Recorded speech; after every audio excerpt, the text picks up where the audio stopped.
제가 생각했을 때 2023년은 상당히 여러 가지로 이제 혼돈의 시기일 것 같은데 강대국 입장에서 봤을 때 보면 뭔가 벌려놨던 일들을 수습하고 챙기는 데 주력하지 않을까. 23년을요? 23년이 중국 같은 경우는 2022년 말에 코로나 관련한 이제 그것들을 상당 부분 다 풀었잖아요. 네네. 그리고 이제 23년 1월 8일부터인가요? 이제 해외에서 입국하는 사람들도 그런 시설 입소나 격리 이런 거 없이 이제 그냥 바로 가는 것으로 이제 했단 말이죠. 자, 그리고 유럽 쪽은 어떤 유럽? 뭐 유럽은 내년이 장은 쉽지 않을 것 같아요. 좋은 소식은 별로 없을 것 같다라고 생각이 좀 들고. 에너지가 제일 문제인 거죠? 그렇죠. 경기 침체라. 네, 그리고 이제 국가 간의 손발도 잘 안 맞을 것 같다는 생각도 좀 들고. 이제 어느 지역이 이슈가 될 것 같냐, 네네. 핵심이냐 그러면 뭐 돌고 돌아서 다시 중동이 왠지 핵심 지역으로 부상하지 않을까. 중동은 비교적 작년, 재작년 조금 조용했던 거 아닙니까? 뭐 크게 문제는 없었던 것처럼 보이지만 네. 사실 많은 이제 변화를 겪었었죠. 왜냐면 중동이요? 예, 중동이 여러 가지 변화를 겪었는데 이제 그런 흐름들이 2023년에는 본격화되면서 네. 상당히 복잡한 구조가 되지 않을까. 예. 어떤 시그널들을 보면서 그런 생각을 좀 하십니까? 2022년 말에 새해 첫날 인사드리는 최준영 박사의 지구본 연구소. 오늘도 전 세계 흥미로운 이야기들 여러분께 전해드리겠습니다. 반갑습니다. 정프로고요. 네, 최준영입니다. 네, 아유 새해 복 많이 받으십시오. 새해 복 많이 받으십시오. 아유, 고맙습니다. 네, 시청자 여러분들도 새해 복 많이 받으십시오. 네, 아마 저희가 녹화 기준으로는 조금 뭐 며칠 전이긴 합니다만 이제 1월 1일에 아마 네. 요 에피소드를 여러분께 인사를 드릴 것 같은데 새해 첫날 2023년이 이제 시작이 됐고요. 네, 입에서 이제 23년 읽으려면 좀 시간이 걸릴 것 같습니다. 그죠. 보통 한 달 정도 한 달 정도 걸리는 것 같아요. 걸리는 것 같아요. 네, 2023년. 예. 근데 저는 어렸을 때 2020년 뭐 이렇게 하면 그냥 진짜 뭐 엄청난 변화가 있을 물론 이제 큰 변화가 없잖아 있지만 네. 땅에 그냥 안 살 줄 알았어요. 그렇죠. 다 위에 살고. 다 위에 그렇죠. 아니면 저 바다 그다음에 뭐 수학 여행은 뭐 의뢰껏 달라라. 달라. 신혼 여행은 뭐 화성 뭐 네. 이 정도 갈 줄 알았는데 야, 예. 근데 뭐 또 누구도 예상하지 못한 것들이 많죠. 그런 것도 예, 있죠. 예, 스마트폰 같은 경우도 누구도 예상하지 못한 것이고. 맞습니다. 예. 여러 가지 참 변화들이 많은데 네. 뭐 새해 됐으니까 음. 이럴 때는 또 대충 밑져의 본전이라고 네. 올해는 어떻게 될까? 이런 이야기를 또 한번 해보는 게 또 재밌지 않을까 싶습니다. 2023년 올해는 어떻게 될까? 네, 한번 해놓고 이제 네. 12월 31일 날 검증 한번. 얼마나 맞았나. 야, 이거 올해 과연 전 세계에서는 어떤 일들이 일어날까? 네. 이거 한번 좀 점쳐보는 것도 재미는 있겠네요. 예, 뭐 투자에 관심 많으신 분들도 계시고 네. 또 그렇지 않다 하더라도 네. 1년 그냥 1월 초에 한번 어떻게 진행될까? 그럼 나는 어떻게 해야 되나? 한번 좀 생각해 보시면 네. 좋을 것 같습니다. 네네.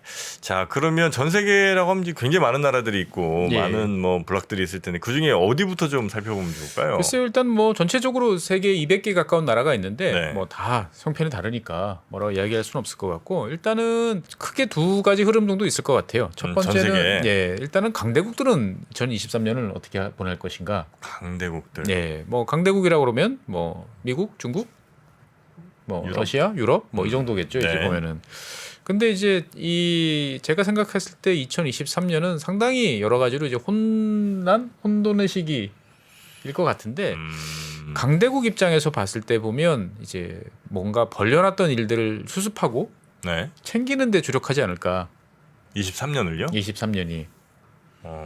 그러니까 이제 중국 같은 경우는 우리 옆 나라인 중국 같은 경우는 이제 2022년 말에 이제 코로나 관련한 이제 그것들을 상당 부분 다 풀었잖아요. 네네. 그리고 이제 23년 1월 8일부터인가요? 부터는 이제 해외에서 입국하는 사람들도 이제 뭐 그런 시설 입소나 격리 이런 거 없이 이제 그냥 바로 가는 것으로 이제 했단 말이죠. 이 와중에 이제 중국 같은 경우는 코로나19로 인해서 이제 혼란이 사실 뭐 당분간 있을 있을 없다. 수밖에 없고 그 다음에 이제 무엇보다도 이런 부작용을 감내하고라도 이제 풀겠다라고 했던 이유 중에 하나는 이제 중국의 경기가 네. 계속 좋지 않다 보니까 뭔가 이것을 만회할 만한 새로운 전환의 계기를 만들어야겠다라고 생각한 게 아닐까 싶은 거죠. 네네. 그러니까 중국 입장에서 봤을 때는 어떻든 간에 한 1, 4분기 정도까지는 이 코로나19로 인한 여러 가지 상황들을 잘 수습하는 이제 그런 과제가 있고 네. 다른 한편으로 보면 그동안에 이제 부실화됐던 뭐 지방 정부의 재정이라든지 여러 가지 이제 침체됐던 경기를 되살리기 위해서 어떻게 보면 대외적인 사건보다는 대내적으로 눈을 좀 돌려가지고 여러 가지 이제 활동들을 많이 할 것 같다라는 생각이 좀 들고요. 중국은 국내 이슈에 조금 더 집중하는. 네, 모습을 그래야 보일 것 어떻게 같고. 보면 힘을 차려가지고 중국 입장에서 봤을 때도 다음 스텝으로 나가지 않을까 싶은 네. 생각이 좀 들고요. 뭐 유럽 같은 경우는 2023년이 상당히 힘든 한 해가 될 것 같아요. 유럽이요. 네, 일단은 뭐 에너지 가격으로 인한 뭐 고통을 2022년 그다음에 23년 초까지 계속 겪을 것 같고 네. 이게 이제 과연 금방 해소가 될까 생각하면 그렇지 않을 것 같거든요. 음. 원래 경기가 안 좋고 뭐 힘들어지면 정부는 돈을 풀고 그다음에 금리도 낮춰야 되는데 지금 그럴 수 있는 상황은 아니란 말이죠. 네네네. 일단은 물가가 여전히 높으니까 예 금리는 높을 수밖에 없고 다른 한편으로 보면 유럽 많은 국가들이 이제 2022년에 이제 전력 가격, 가스 네. 가격 이런 거 오른 것 때문에 이거를 보조해주기 위해서 엄청난 돈을 풀었어요. 지출을 했어요. 근데 그 덕택에 어떻게 보면 그나마 힘든 거를 이제 좀 스무스하게 넘어갔는데 23년쯤 되면 이제 과연 그런 여력이 계속 있을까라고 이제 생각을 해보면 쉽지 네. 않은 거죠. 그러면 국민들 불만들이 이제 많아질 가능성이 높고 여기에 대해서 이제 각국 정부가 어떤 식으로 갈 것이냐 등등에 대한 문제. 그래서 기본적으로 보면 우파 성향의 정부들이 많이 강해지거나 또는 목소리가 커지는 그러한 흐름들이 있지 않을까라고 좀 생각이 되어집니다. 뭐 자국 우선주의라든지 뭐 네. 난민 안 받겠다 이런 식의 뭐 목소리들이 그런 것도 나올. 있고요. 그다음에 이제 EU가 공동으로 뭐 어떤 뭐 추진하는 거에 대해서 되게 우리 이제 못하겠다. 예, 개별 국가의 입장에 따라서 찬반이 많이 갈리는 네. 좀 그러한 상황이 될기도 하고 그다음에 또 무엇보다도 이제 독일을 비롯한 산업 국가들 입장에서 봤을 때는 이제 에너지 비용의 상승으로 인한 산업 구조 재편 이런 것들이 이제 본격화되는 해가 23년이 아닐까 싶기도 하고 네. 러시아 입장에서 봤을 때는 뭐 무엇보다도 23년에 우크라이나 전쟁을 어떻게 잘 정리를 할 것인가가 이제 관건인데 이게 어떻게 될지는 잘 모르겠습니다. 솔직한 얘기. 설마 2023년은 정전이 되겠죠? 많은 분들이 그렇게 예상을 하시는데 작년에 하도 많이 틀려가지고 예, 그러니까 뭐 많은 분들께서는 이제 겨울철 한 번, 그 다음에 봄철 이제 한 양쪽에 이제 공방전이 벌어지고 여름이 오기 전에 네. 최소한 휴전은 이제 하지 않겠느냐. 이제 그게 뭐 평화까지는 아니더라도 네네네. 이제 어떤 좀 국제 사회가 개입한 휴전 형태는 가지 않을까라고 생각을 하는데 잘 모르겠다라고 말씀을 드리고 싶고 네. 무엇보다도 이제 미국 같은 경우는 이제 과연 내년에 이제 2023년, 23년이 이제 본격적인 경기 침체가 나타날 것인지 아니면 그런 거 없이 아니면 짧고 이렇게 V자로 이제 갈 것인지 등등의 문제들이 좀 있고요. 무엇보다도 이제 미국 같은 경우는 23년은 이제 난민? 네. 그러니까 이제 그 동안에 이 코로나 때문에 네. 있던 사람들도 많이 내보내고 불법 이민 많이 막았죠. 많이 막았죠. 네. 근데 이제 여기에 관한 여러 가지 이제 정책 뭐 이런 것들이 이제 대법원의 판단 이런 것들이 작용을 하면서 네. 23년에는 이거와 관련된 이슈들이 계속 많이 불거질 것 같아요. 다른 한편으로 보면 미국 내부적으로도 이제 노동력 부족 뭐 이런 이슈들이 있기 때문에 여기에 대해서 어떤 식으로든지 좀 정리를 해봐야 되지 않겠냐라는 것들도 있고.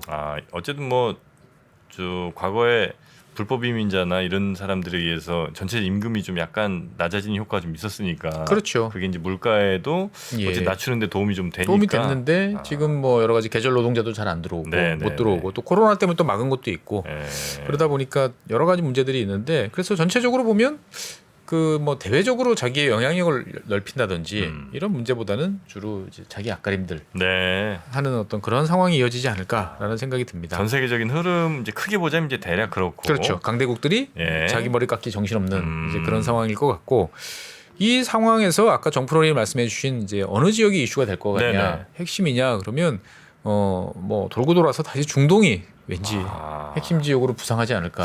중동은 그래도 비교적 작년 재작년 조금 조용했던 거 아닙니까? 뭐 카타르 월드컵 뭐 월드컵 정도요, 뭐. 네. 예, 뭐 크게 문제는 없었던 것처럼 보이지만 네. 사실 많은 이제 변화를 겪었었죠. 왜냐하면 중동이요? 예, 중동이 여러 가지 변화를 겪었는데 이제 그런 흐름들이 이제 2023년에는 본격화되면서 네. 이 상당히 복잡한 구조가 되지 않을까. 예. 뭐 어떤 시그널들을 보면서 그런 생각을 좀 하십니까? 2022년 말에 여러 가지 시그널들이 막 쏟아져 나왔죠. 네. 대표적으로는 이제 이스라엘. 이스라엘. 우리가 이제 저도 이제 이 지구본 연구소에서 이스라엘 이야기 여러 번 했는데 네. 그때마다 항상 이제 수상은 네타냐후가 이제 하는 경우가 많았었죠. 아, 네타냐후. 예. 네, 네타냐후 뭐 이렇게. 네. 예. 근데 이제 이분이 지난 11월 11일 날 총선에서 어쨌거나 이스라엘 특유의 선거 구조상 이제 단일당이 과반수하는 경우는 없고 주로 연합을 했는데 이 리쿠르드당하고 그다음에 우호정당, 그러니까 주로 우파, 극우파 이쪽이 이제 과반을 확보를 했어요. 네. 예, 그래서 이제 그 협상이 거의 이제 어떻게 정부를 구성할 건지가 이제 마무리 2022년 말에 이제 거의 협상이 마무리됐는데 네. 전체적으로 보면 이제 극우 정당, 그 다음에 초정통파 유대교, 뭐 이런 쪽들이 연합을 한 세력으로 이제 정부가 구성이 되는 거죠. 아, 그럼 또 네타냐후가 또 네, 총리. 총리예요? 네네, 아. 총리입니다. 그러니까 최장수 총리였다가 다시 한번 또 살아온. 아이고야. 예, 정말 불굴의 의지죠. 오래 한다 이분도. 그러니까 어떻게 보면 이스라엘이 이제 그 중동 전체에서 미치는 영향력이 작지 않잖아요. 근데 그 동안에 많은 이슈에 있어서 네타냐후가 이제 불을 지르고 사고를 치고 뭐 문제를 복잡하게 만들었다라고 이야기를 했는데 네. 다시 그가 이제 복귀를 한 거고 그다음에 그가 이끄는 정부가 이제 훨씬 극우파 그다음에 유대교 정통파 되다 보니까 뭔가 상당히 이제 복잡한 면들이 벌어지지 않을까. 특히나 그 동안에는 그래도 수면 밑에 있던 극우 세력들이 네. 이제 이스라엘 정치 전면에 이제 대두하는 계기가 되다 보니까 이 이스라엘이 이제 어떤 성향으로 나갈지에 대해서 많은 사람들이 우려하고 있고 변화가 있지 않을까 이제 예상을 하고 있습니다. 네네네. 그 다음에 이제 두 번째로는 이제 그래도 중동 뭐 이러면 제일 핵심되는 세력들이 몇 나라 있죠. 네. 그 중에 이제 가장 큰 형님처럼 보이는 나라가 이제 사우디아라비아. 사우디아라비아인데 사우디아라비아가 얼마 전에 이제 작년 22년에 이제 큰 이제 회의를 한번 개최를 했죠.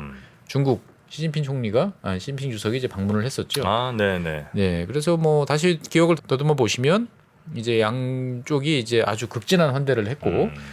그 다음에 뭐 포괄적 전략 동반자 협정에 이제 체결을 했습니다. 그래서 뭐 주로 이제 MOU이긴 하지만 한 34건에 걸쳐서 다양한 분야의 MOU를 체결하고 전체 규모로 보면 한 500억 달러 네. 정도가 됐던 거죠.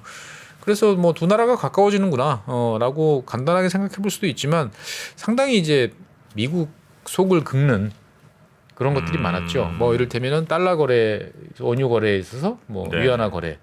그다음에 미국이 제재하고 있는 화웨이가 이제 이 지역에 이제 5G 네트워크 구축에 참여를 하도록 돼 있고, 그다음에 그 2년마다 정상회담을 하자라고 약속을 했어요. 네. 그러니까 정례적인 정상회담이라는 건 상당히 친밀하다라는 걸 과시하는 거죠. 그다음에 무엇보다도 이게 이제 그 사우디아라비아 단독으로 회담을 한 게 아니고 사우디아라비아하고 중국하고도 회담을 했지만 네. GCC라고 그러죠. 이제 걸프 지역의 왕국들 같이 모여서 이제 협의체가 있는데 여기랑도 이제 공동으로 회담을 했단 말이죠. 근데 여기에서 이제 중국이 요청한 거는 이제 중국과 아랍 국가, 특히 이제 GCC 국가들이 전략적 파트너십을 맺고 중국이 주도하는 글로벌 이제 안보 구상에 동참을 해보자. 네. 예, 그러니까 어떻게 보면 세계 질서가 이제 미국이 이끄는 질서가 이제 대부분이었는데 중국이 그러한 질서를 이제 한번 해볼 생각임을 분명히 내세웠고 여기에 대해서 미국의 그동안 이제 둘도 없는 동맹이라고 생각하던 이제 사우디아라비아를 비롯한 이제 GCC 국가들을 이제 끌어들이는 노력을 본격화한 거죠. 중국과 더 친해질 가능성이 높은 거죠 지금. 그렇죠. 그러니까 미국과의 노골적인 거리두기가 시작된 거 아니냐, 사우디아라비아가. 이렇게 되면 이제 미국 입장에서 봤을 때는 상당히 이제 껄끄러운, 불편한 관계인데 이 와중에 이제 또 다른 플레이어인 이제 저의 관심은 이제 이란에 가 있습니다. 이란이요? 네. 이란 같은 경우는 뭐 이 중동 국가들 중에서 보면은 항상 주요한 플레이어죠. 사우디와 사이가 안 좋은 앙숙인데 미국이랑 사이 안 좋고. 그렇죠. 네. 그래서 이란 같은 경우는 여러 가지로 고립된 상태에서 그 동안에 이제 중국과 꽤 긴밀한 관계를 이제 맺어왔는데 중국이 갑자기 사우디아를 방문해서 네. 둘도 없는 브로맨스를 과시한 거잖아요. 그러면 이란 입장에서 봤을 때는 어떻게 되겠어요? 그럼 불안하겠죠. 뭔가 이제 뒤통수 맞은 네. 이제 이런 느낌이죠. 더더군다나 이제 철천지 원수라고 생각하는 사우디와 네. 아주 친한 관계를 보이니까 그럼 나는 뭐지? 난 이제 버림받는 건가? 미국이랑 손잡아야 되나? 뭐 이제 그런 여러 가지 생각이 드는 거죠. 보면은 특히나 이제 그 국내에서는 잘 보도가 안 됐는데 이 이란하고 영토 분쟁을 빚는 나라 중에 하나가 UAE가 있어요. 아랍에미리트요? 예, 저기 호르무즈 해협을 사이에 두고 이란하고 다툴 섬이 몇 개 있어요. 아, 섬이 있어요. 예, 섬들이 있어가지고 이게 어느 나라 어느 관할이냐라고 그랬는데 중국이 이제 UAE가 요청을 했겠죠. 국영 분쟁에 대해서 UAE 입장을 이해한다라는. 그러니까 뭐 그렇다고 노골적으로 뭐 UAE 승, 뭐 이란 패 이런 건 아니지만 네. 상당히 이란 입장에서 봤을 때는 아니 저 자식들이 지금 우리가 관계가 안 좋은 거 뻔히 아는데 쟤네들 손을 들어줘? 라고 이제 화를 낼 만한 상황인 거죠. 이 이란 입장에서 봤을 때는 사실 3년 전에 중국이 이제 25년 협정을 맺었어요. 향후 25년 동안 중국이 이란에 4천억 달러를 투자하겠다. 그래서 그 대가로 이제 석유도 저렴하게 주고 여러 가지 중국에 대해서 많이 어드밴티지를 이제 부여했다고 했는데 이 결과가 지금 이거냐? 네. 예,라고 생각을 이제 하는 거죠 보면은. 그래서 사우디하고 중국 회담 이후에 이제 이란 내부의 분위기가 별로 좋지 않다. 이런 이야기가 많이 나왔는데 최근 들어서 나오는 이야기는 또 중국이 이 이란을 또 압박을 하고 있다라는 또 이야기도 나옵니다. 중국이 이란을요? 네. 그 너희들 그 계속 그 핵 합의 이렇게 거부하지 말고 적절한 수준에서 타협 좀 해라 이제. 그리고 사우디와도 좀 잘 좀 지내라. 네네. 라고 이야기하는 거죠. 그러니까 이제 이란 입장에서 봤을 때는 아니 우리가 안 하고 싶어서 안 하나? 상황이 안 되니까 못 하는데. 네. 라는데 이제 중국이 이제 이런 식으로 이제 나오니까 이란 입장에서 봤을 때는 등 떠밀려서 다시 회담장으로 나가야 되는 건지 아니면 너희들이 생각하는 수준보다 내가 그러면 이제 우리가 뭐 홧김에 뭐 한다고 확 질러 나갈지 사실 저는 되게 여기가 이제 궁금해지거든요. 네. 그러니까 어떻게 보면 이제 중국이 만약에 이런 식의 압박을 했다는 게 사실이고 네. 거기에 따라서 뭐 이란이 여러 가지 뭐 우여곡절은 있겠지만 이란이 일단은 내가 핵 협상 다시 할 용의가 있고 잘해보자라고 하면 뭐 유럽 국가들도 밀어주겠죠 이제 보면은. 그래서 만약에 정말로 뭐 미국도 뜨뜻미지근한 상황에서 어찌어찌해서 핵 합의가 어느 정도 수준에서 타결이 된다 그러면 중국은 이 중동의 여러 가지 복잡한 문제를 일거에 해결한 예 중재력을 이제 발휘를 이제 한 거죠. 네. 그 말은 뒤집어 보면 이제 미국의 이제 대중동 전략은 이제 한 순간에 붕괴를 했다. 그럼 사우디 잃고 이란도 이제 잃고. 뭐 잃은 셈이 되는 거고 네. 그냥 미국은 어떻게 보면은 원 오브 댐으로 이제 전락하는 이제 이런 상황이 되지 않을까. 라고 이제 우려할 수도 있는 거죠 보면은. 아니 글로 간다는 그러니까 중국 쪽으로 확실히 기운다는 증거는 아무래도 그 결제를 예를 들어 위안화를 한다든지 예. 뭐 이런 게 이제 되겠군요. 그렇습니다. 그러니까 여러 가지 조짐을 많이 보이는 거죠. 그러니까 이제 뒤집어 생각을 해보면 이게 다 어떻게 보면 이란이나 사우디나 다 미국을 간절히 바라는데 미국이 관심이 없다라고 노골적으로 이야기하니까 미국의 관심을 더 끌기 위한 또 그런 흐름이 아닐까라고 이제 볼 수도 있어요. 네. 예. 그러니까 어떻게 보면 양앙숙이 이제 보면 어떻게 나가는지, 그리고 이제 미국이 여기 상황에서 어떻게 되는지를 좀 봐야 될 것 같고요. 그 다음에 이제 중동의 세 번째 주요 플레이어인 이제 튀르키예. 예. 그 다음에 튀르키예 같은 경우는 뭔가 내년에 이제 큰 변화가 일어날까? 어떻게 될지 상당히 좀 궁금해지는 거죠. 23년에. 네. 예. 왜냐하면 일단은 뭐 인플레이션이 너무 심해요. 현재 예, 뭐 여러 번 얘기했지만 2022년 기준으로 한 84%? 아니 아주 작은 나라도 아니고 꽤 큰 나라가 이 정도. 그렇죠. 세계에서 가장 높은 인플레이션을 현재 뭐 어쩌면 나라 시스템이 돌아가는 나라 중에서는 23년에도 그 전문 기관들 평가에 따르면 한 65% 정도의 인플레이션이 있지 않을까라고 이제 생각을 하는 거죠 보면은. 그러니까 이제 국민들 입장에서 봤을 때는 물가가 이렇게 오르면 당연히 살기 불편하죠. 그러니까 1년 사이에 내 돈이 반토막 나는 거죠. 반토막 거의. 나는 거죠. 쉽게 말하면 뭐 80% 정도면은 반토막도 넘어서 한 5분의 1 토막 정도 나는 셈이죠. 그러니까 집권당의 지지율이 막 떨어지고 있어요. 에르도안이 한 20년 이제 집권을 했는데 그 사이에 지금 최저치를 이제 기록하고 있는 상태거든요. 네. 그러다 보니까 이제 에르도안 대통령 같은 경우는 지금 이제 당근들을 막 던지고 있습니다. 국민들한테. 네. 일단 최저임금을 대폭 올렸어요.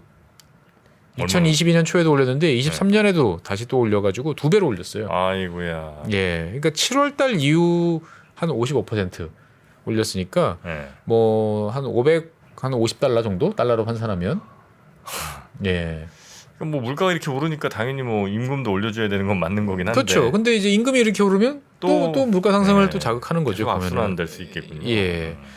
그러니까 이제 이 최근에 나오는 전망 중에 하나는 이제 튀르키예가 내년 이제 6월달 원래 선거예요. 총선하고 대통령 선거가 있는데 이걸 땡겨서 치르지 않을까? 왜냐면 이제 연말 연초에 돈을 확 풀고 네네. 그러면은 이게 사람들한테 일단은 어쨌든. 예 기분이 좋고 뭔가 이제 괜찮아진다는 느낌이 들 때 선거를 치러가지고 최대한 유리한 결과를 만들어내려고 네네. 하지 않을까라고 이제 생각들을 하는 거죠. 그런데 이제 경제 전반이 너무 안 좋다 보니까 사실 튀르키예가 내년 선거 결과에 따라서 큰 변화를 겪지 않을까라고 이제 우려하는 목소리도 있습니다. 왜냐하면 현재 기준금리가 9%밖에 안 돼요. 물가는 막 80%씩 뛰는데. 예, 그러니까 상식적으로 생각하면 물가 80%면 이제 기준금리는 90% 정도 돼야 잡는 건데. 이게 잡힐 것 같은데. 이론적으로는. 예, 그러다 보니까 실질금리, 인플레이션하고 네. 금리하고 비교해 보면 마이너스 한 75% 수준이에요. 그러니까 내가 그렇죠. 은행에 예금하면 10만 원 예금하면 1년 후면은 7만 5천 원 없어지는 돈 다 날아가는 거죠. 돈 더 날아가는 이제 네. 이런 결과다 보니까 과연 이것들이 이제 어떻게 될지 이제 걱정이 되는 거죠. 그러니까 튀르키예라는 나라는 그 자체도 크지만 네. 주변 국가에 미치는 영향도 되게 크고 그다음에 중동을 넘어서서 뭐 우크라이나, 뭐 흑해 주변, 러시아 이런 지역까지 이제 영향이 쭉 있는데 만약에 내년에 에르도안이 이제 선거에서 진다든지 경제난에 이제 더 이상 못 참겠다라고 해서 국민들이 일부 대도시 지역을 중심으로 소요 사태가 벌어진다든지 라고 하면 또 하나의 이제 큰 혼란이 이제 발생할 수 있는 거죠. 튀르키예는 약간 좀 폭탄 안고 가는 느낌이군요 지금. 그렇습니다. 그런데 이제 튀르키예는 그래도 이제 내년은 어떻게든 버티지 않을까? 좀 상황을 좀 지켜보자라고 이야기를 할 수 있을 것 같은데 진짜로 무너질 것 같아서 걱정인 나라가 두 나라가 있습니다. 무너질 것 같은 나라요? 예, 이제 이집트하고 이제 레바논. 그러니까 이집트 같은 경우는 인구도 많죠. 인구도 이제 1억 명을 훌쩍 네. 넘어가는 나라인데 여기가 이제 극심한 경제난에 시달리고 있고 IMF 이제 구제 금융을 받는데 네. 이게 이제 이런 나라가 정치적으로 과연 잘 유지될 것인가? 인구 1억 명, 그러니까 중동에서 최대 국가거든요. 이집트가 예, 머릿수로 따지면. 인구는 또 제일 많아요. 제일 많아요. 그러니까 이런 나라가 어쨌거나 지금은 그래도 많이 힘이 빠졌지만 중동의 전체적으로 봤을 때 중동 남쪽에서 한 축을 담당하는 국가인데 이 나라가 이제 뭐 붕괴한다든지 하는 사태가 이제 벌어질 가능성도 배제할 수가 없는 거죠. 실제로 이집트 같은 경우는 원래 사람들이 인구가 너무 급증하다 보니까 네네. 그동안에 정부 예산에 막대한 분야가 에너지 보조금, 식량 보조금으로 들어갔어요. 그러니까 쉽게 말하면 국영 빵 공장이 네. 원가 이하로 빵을 국민들한테 나눠줬어요. 그 빵을 이제 배급받는 사람들이 한 7천만 명? 대다수 아니에요? 그렇죠. 절대 다수 국민들이 네. 이제 정부 보조금으로 사실은 생활을 영위하고 있었는데 IMF 입장에서 봤을 때는 이 보조금이 너무 무의미하게 쓰이는 거죠. 예, 연료 보조금, 그다음 식량 보조금 이런 것들이 현실화해야 이게 네네네. 어떻든 간에 정부 재정이 효과적으로 쓰인다라고 하는데 이거를 과연 개편하는 게 가능할 것인가? 그럼 바로 이제 정권 무너질 가능성이 정권 무너질 높으니까. 가능성이 있는데 그렇다고 계속 끌고 가기도 되게 애매한. 그러니까 23년은 어떻게 보면 이 이집트 입장에서 봤을 때는 상당히 힘든 이제 한 해가 될 수 있을 것 같고. 1억 명 중에 7천만이 빵 보조금을 받으면서 빵을 먹고 있다 이거죠. 그렇죠. 예, 이게 이제 관광객 잘 오고 23년에 이제 뭐 괜찮을 거야라고 생각해 보면 네. 어찌어찌 또 넘어갈 수도 있는데 그게 과연 이제 잘 될 것인가 기대만큼. 이집트는 딱히 산업이라 할 게 관광하고 원래 관광하고 그다음에 이제 목화. 원래 이집트 이제 목화 면화는 상당히 유명하죠. 품질이 네네네. 세계에서 제일 좋은 이제 그런 거. 그다음에 뭐 스웨즈 운하, 뭐 통학용, 뭐 이제 이런 것들. 그다음에 대충 그 정도라고 보다 보니까 인구가 이제 너무 빨리 늘었죠. 아 그래요. 예, 인구가 80년대만 해도 한 3천만 명? 네? 예. 근데 그렇게 빨리 늘었어요? 예, 이렇게 빨리 늘다 보니까 인구압이 너무 커진 거예요. 그러니까 전체적으로 이제 사회가 이제 과도할 정도로 피라미드 형태가 인구 구조가 네네네. 되니까 이제 불안해지는 것도 있고 다른 한편으로 보면 맨날 불안한 나라지만 레바논이 과연 넘길까? 레바논. 예, 레바논 같은 경우가 2019년부터 경제난이었는데 코로나를 겪으면서 경제가 거의 붕괴됐죠. 전기도 안 그랬어요? 들어오고 각종 공공 서비스가 다 무너진 상태예요. 그러니까 뭐 환율로 따지면 원래 이제 1달러당 1,500파운드 레바논 파운드였는데 네. 공식 환율이 지금 15,000파운드예요. 10분의 1 토막 났죠? 얼마 사이에요? 한 3년 사이에. 그러니까 원화로 따지면은 이제 뭐 달러당 뭐 1,200원 하다가 12,000원 된 셈이죠. 와. 근데 공식 환율이 이렇고 실제로 이제 암 시장에서 거래되는 건 4만 파운드 정도 된다 그러니까. 그러면 이제 은행에다가 내가 달러를 이제 예치를 해놓은 사람이 있으면 개꿀이겠다라고 생각할지 모르겠지만 인출이 안 돼요. 아 그래. 예.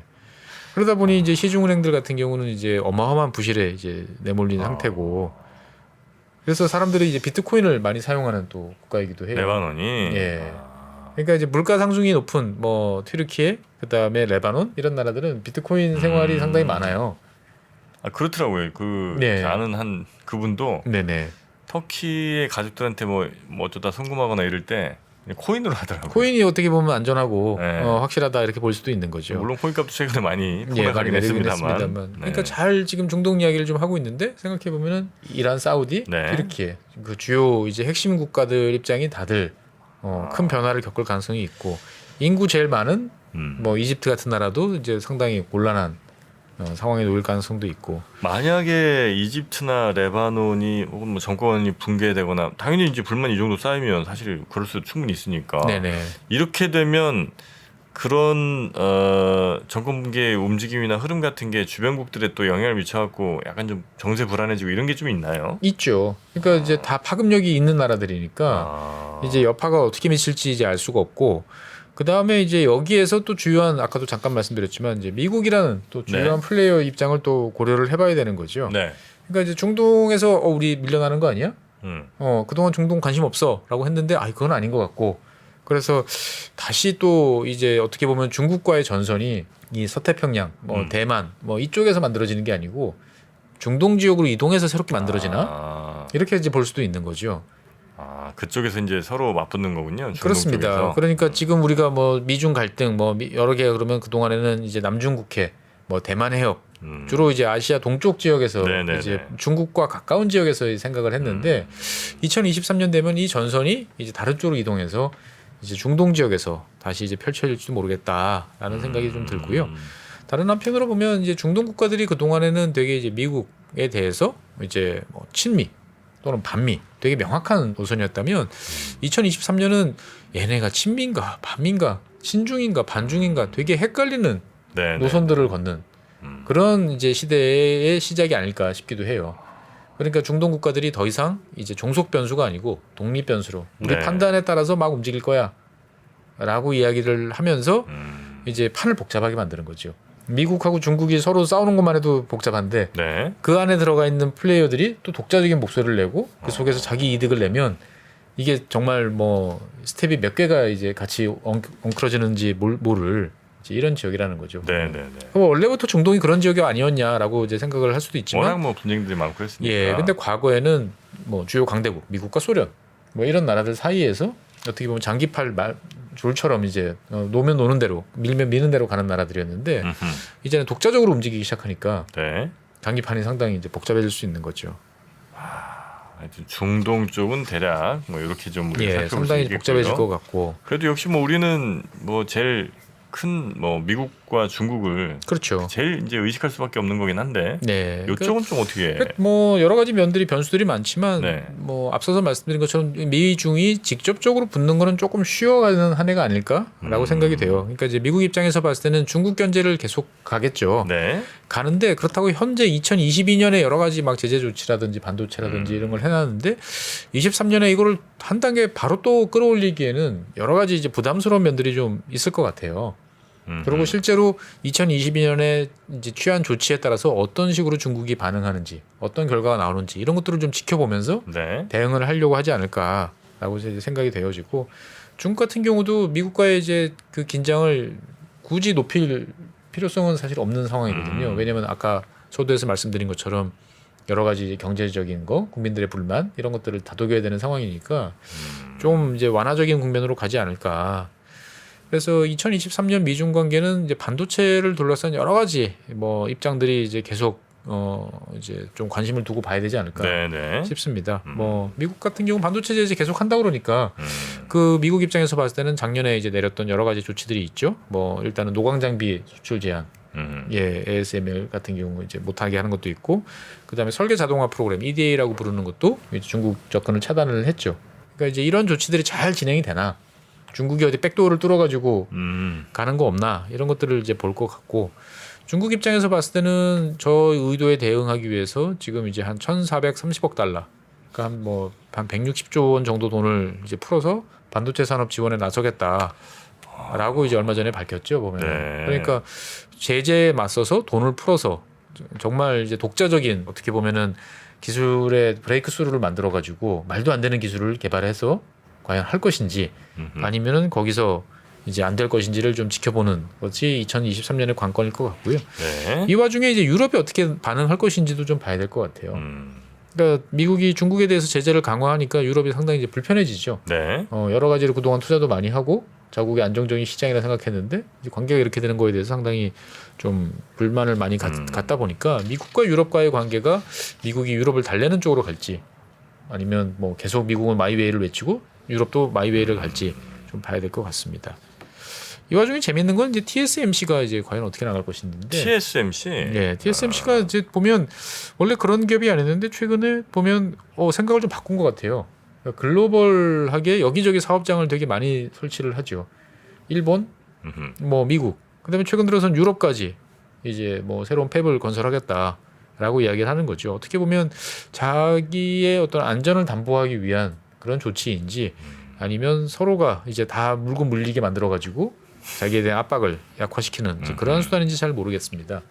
그래서 어쨌거나 23년은 미중 관계는 반도체 중심으로 좀 더 들여다보면 될 것 같고, 네. 일본이 사실 좀 흥미를 가져야 될 상황이죠. 일본이요? 일본은 일본 최근에 같은- 예. 금리를 높였죠. 얼마 진짜 오랜만에. 예, 뭐 금리를 높여서 이제 여러 가지 문제도 있지만 이제 그런 경제적인 것보다도 한편으로 보면 정치적, 특히 이제 안보 군사적인 면에서 봤을 때 변화를 2022년 말부터 이제 좀 추진을 하는데 네. 이게 23년에 구체적인 모습이 나타날지 아니면 과거에 몇 번 했던 것처럼 말로만 끝날지. 그러니까 이 일본의 안보와 관련된 3대 문서가 있다고 보통 이야기를 합니다. 일본의 안보와 관련된 3대 문서. 예, 국가 안전 보장 전략, 네. 그다음에 국가 방위 전략, 방위력 정비 계획. 요 세 개가 서로 맞물리면서 이제 일본의 안보를 결정하는 요소인데 이거를 이제 최근에 작년에 이제 개정을 이제 했죠, 보면은. 그러면서 이제 반격 능력을 보유하겠다. 그러니까 뭐 적 기지 타격 능력을 이제 보유를 하겠다. 그러니까 장거리 타격 능력을 확보하겠다라는 이야기를 하는 거고 방위비 수준도 높이겠다. 그러니까 이제 미국과의 동맹 강화, 미국과의 군사 협력 이런 것들을 강화하는 흐름 속에서 네. 일본이 이런 식으로 나오는 것이 이제 한중일, 뭐 한미일 관계에서 또 어떤 변화를 만들어낼지 좀 지켜봐야 될 것 같습니다. 네. 자, 그리고 유럽 쪽은 어떤 유럽? 뭐 유럽은 내년이 장은 쉽지 않을 것 같아요. 좋은 소식은 거의 없어요. 별로 없을 것 같다라고 생각이 좀 들고. 일단 에너지가 제일 문제인 거죠. 그렇죠. 경기 침체라. 네, 그리고 이제 국가 간의 손발도 잘 안 맞을 것 같다는 생각도 좀 들고. 그래서 전체적으로 보면 23년 되게 갑갑한 한 해가 될 것 같다라는 생각이 좀 저절로 들죠. 뭐 경제 전망하시는 분들도 네. 23년 주식 뭐 자본시장 별로 좋지 않다라고 이제 말씀들 많이 하시는데 한편으로 보면 또 이 상황에서 뭔가 또 희망을 찾아내는 게 사람들 욕망이잖아요. 보면. 네. 예, 그래서 저는 올해 23년에는 다시 한번 이제 인공지능과 관련된 여러 가지 화두들이 좀 등장하지 않을까. 인공지능. 예, 그 옛날에 알파고 때 또 한번 확 했다가 그다음에 테슬라 또 자율주행 또 한번 확 했다가 네. 사실 또 그다음에 이제 사고로 들었잖아요. 이제 뭐 손에 잡히는 게 뭐 있냐. 그렇죠. 예, 그런데 이제 최근에 2022년 말에 이제 서비스를 시작한 이제 네. 여기도 이제 사실 테슬라가 좀 영향이 관련이 있지만 오픈 AI라는 회사에서 예, 챗 GTP 그뭐 어마어마하다면서요. 예, 저도 네. 이제 하루에 한 30분에서 1시간 정도 데리고 노는 것 같은데 해보셨어요? 매일 쓰고 있어요. 챗 GPT를 예. 무슨 재미로 하시는 거예요, 이거는? 그러니까 이제 뭔가 궁금한 사항들에 대해서 네. 새로운 상황에 대해서 예전 같으면은 도대체 키워드를 뭘로 찾아야 되나, 이거를 뭐 어디서부터 들여다봐야 되나 이런 사항들이 분명히 있단 말이죠. 일하다 네. 보면. 그럴 때 이제 여기다가 물어보면 최소한 어디서부터 출발해야 되는지를 일목요연하게 정리를 해줘요. 한국어 서비스 돼요? 한국 서비스도 되는데 이왕이면 영어로 쓰는 게 훨씬 더 좋습니다. 정보의 양이 더 많아요? 예, 그래서 영어로 쓰시려면 뭐 나 영어 못하는데 뭐 걱정하실 게 없는 게 뭐 네이버라든지 구글이라든지 번역 서비스 있잖아요. 내가 원하는 거를 그냥 궁금한 문장으로 쓰면 잘 번역해주고 네네네. 그걸 그대로 입력하면은 나오는데 이게 이제 쓰시는구나. 챗GPT 가장 장점이 뭐냐면 문서를 작성해줘요. 네. 그러니까 뭐에 대해서 천자로 요약해줘. 그러면 첫째, 둘째, 셋째 종합하자면 뭐 이런 식의 포맷. 그러니까 이 포맷이 원래는 없었어요. 네. 제가 처음 했을 때는. 근데 어느 순간 이렇게 등장을 하더라고요. 허허. 그러니까 현재 한 3.5 정도, 3.0에서 3.5 정도 수준인데, 버전. 예, 지금 이제 4.0 수준으로 올해 중에 서비스가 이제 개시된다고 그러거든요. 네. 그러면 이제 완전히 또 다른 수준으로 이제 향하는 거죠. 물론 이게 이제 뭐 잘 들여다 보면 전문가 눈으로 보면 이거 지금 아는 척하는 정도 느낌? 어디 저기서 적당히 이제 그냥 이제 우리가 그 음성 검색하는 그런 느낌? 근데 차이라면 뭐 그럴싸하게 문장 만들어주는 이런 거 아니야 정도로 이제 폄하할 수도 있는데 어쨌거나 저는 생각해 보면 야 4.0 수준이면 이제 뭐 학교에서 리포트 내고 이러면 선생님들 되게 헷갈리시겠다. 얘가 정리해 온 건지 어떤 건지 시킨 건지. 예, 그러니까 인간과 벌써 이제 뭐 튜링 테스트 이런 거 있잖아요. 이게 얘가 인공지능인지 아닌지 이제 확인 이런 건 다 통과했다는 말들이 많이 나와요. 4.0 정도 그래요? 되면. 그러니까 어떻게 보면 이제 인공지능 기술이 이렇게 단계적으로 처음에 기대를 확 하다가 사그러들고 또 기대를 하다가 사그러들고. 근데 어느 순간 되면 그 기술이 그럼에도 불구하고 성장을 해서 그렇죠. 사람의 어떤 이제 일상 생활을 바꿔놓는데 23년이 이제 그런 시대가 시작되는 거 아닐까. 예, 여러 가지로 저는 겁도 나고 한편으로 보면 이제 여기서 빨리 적응해야겠다. 네. 예, 그런 생각이 들어요. 그러니까 저기 뭐 우리랑 경쟁자가 아니고 네. 얘를 데리고 일하는 능력을 빨리 키워야겠다. 이런 생각을 많이 합니다. 한 번도 안 써봤는데 한번 써봐야 되겠네요. 특히 프로그래밍 하시는 분들한테는 아주 어마어마하게 유용해요. 보면은. 그냥 컴퓨터 접속해갖고 챗 GPT 이렇게 쓰면 돼요. 그러면 이제 접속이 되고 그럼 뭐 구글이나 원래 아이디 있으신 분들은 네. 그냥 그걸로 들어갈 수 있거든요. 네. 그러면 되고 한번 해보시면 되게 재밌고요. 또 다른 한편으로 보면 이제 로봇도 더불어서 이제 이 AI 지능과 더불어서 함께 갈 것 같다라는 이야기 하는 거죠. 네. 그래서 저는 23년 뭐 긍정적인 시그널이 사실 별로 없는 이제 세상이 될 거라는 게 다 이제 사람들 말씀이신데 네. 뭐 뭔가 여러분들도 이 망할 것 같은 세상이지만 사람은 어떻게든 또 살아남습니다. 이 속에서 뭔가 희망의 단초가 무엇인지 또 사람들은 또 어떻게 대응할 것인지 라고 한번 찾아보면 2023년 그래도 조금 더 활기차고 즐겁게 시작할 수 있지 않을까 싶습니다. 그 챗 GPT에서는 예를 들어서 이 현안에 대해서 물어봐도 돼요? 예를 들면 현재까지는 주로 이제 2021년까지 업데이트가 돼 있어요. 주로 자기들이 쓰는 그래요? 그러다 보니까 최신 소식에 대해서는 조금 어두워요. 예, 그러니까 이제 그런 쪽보다는 이제 좀 예전에 보편적인 것들을 이제 질문을 해보면 되고 최근에는 이제 다른 또 서비스들도 이 유사한 것들이 등장을 해요. 뭐 U.com이라든지 뭐 이런 것들이 있는데 써보면 점점 이제 향상이 되는 것들이 느껴지거든요. 그러니까 네. 여기 잘 적응하시는 게 어떻게 보면 23년에 새로운 결심 뭐 이런 것도 좋을 것 같습니다. 네, 2022년과 헤어질 결심 잘 하시면서 2023년에 네. 이런 변화들이 어떻게 또 실제로 되는지 아니면 그 변화가 나타나기 전에 뭔가 문제를 또 그들이 해결했는지 네. 그런 거 잘 유심히 살펴보시면 또 아주 흥미로운 지점들이 많이 있을 것 같네요. 네, 말씀드린 사항은 이제 2023년 12월 마지막 방송 때 한번 다시 숙제를 해보겠습니다. 네, 요거는 저희가 잘 자료를 갖고 있다가 우리 다 박제가 돼 있으니까요. 네, 최진영 아이 무서워라. 최진영 박사님 한번 연말에 한번 검증을 해보겠습니다. 자, 오늘 2023년에 일어날 수도 있는 일들, 일어날 가능성이 큰 일들을 우리 최진영 박사님께서 좀 한번 정리를 해주셨고요. 이런 거 하반기에도 한번 또 해봐도 괜찮을 것 같네요. 중간 점검? 네, 중간 점검 해봐도 좋을 것 같습니다. 네, 알겠습니다. 자, 그럼 저희는 또 다음 시간에 재밌는 컨텐츠로 여러분 찾아뵙도록 하겠습니다. 함께해 주신 법무법인 율촌의 최준영 박사님이었습니다. 대단히 고맙습니다. 네, 감사합니다.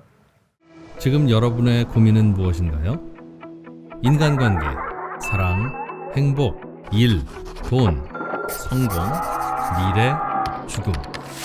심리하면 제일 먼저 떠오르는 전문가 김경일 교수와 함께 고민을 나누고 해답을 찾아봤습니다. 행복에 대한 어떤 얘기를 한다는 게 그렇게 간단하지 않은 건 분명한데 중요한 건 행복은 뭔가가 있는 상태라는 건 분명합니다. 나쁜 게 없는 상태로 보통 정의 내리지만 행복한 순간을 떠올려 본다라고 얘기하면 내 아이를 안았을 때 이거 느끼는 그거는 진짜 뇌가 정말 격하게 반응하거든요.